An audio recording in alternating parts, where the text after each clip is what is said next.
Front of the US Embassy that's just around the corner from the Japanese Embassy, the site of wide-scale protests in recent days. Now you can see a small group of Chinese protesters carrying Chinese flags. Police are moving alongside of them and they move in front of the embassy. Now you can also see Chinese military appear on the scene as well. This video appears to have been shot from a high vantage point just in front of the embassy.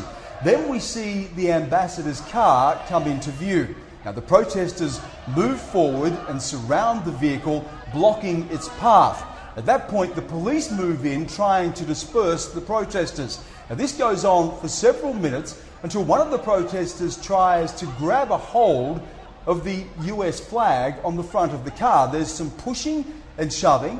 Very soon after, you see projectiles, including bottles, being hurled at the car itself. This whole incident plays out over several minutes until finally you see the Chinese military also come into the picture, trying to force the protesters away. Now, the whole incident has been addressed by the Foreign Ministry here in China. They concede that an incident did take place, but are playing it down.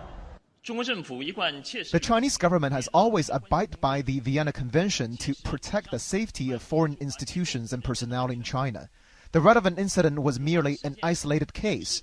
Relevant Chinese authorities are investigating and will handle the result properly.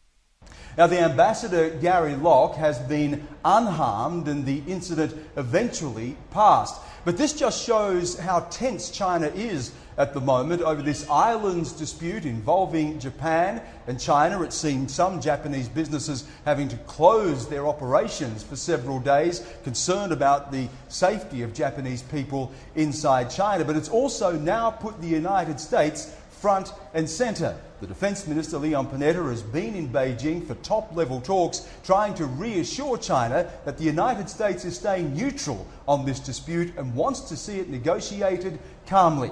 But right now, of course, with the US involved in this just goes to show how tense this situation is, coming particularly at a time when China is now emerging as a hot-button issue in the US presidential election. Stan Graham.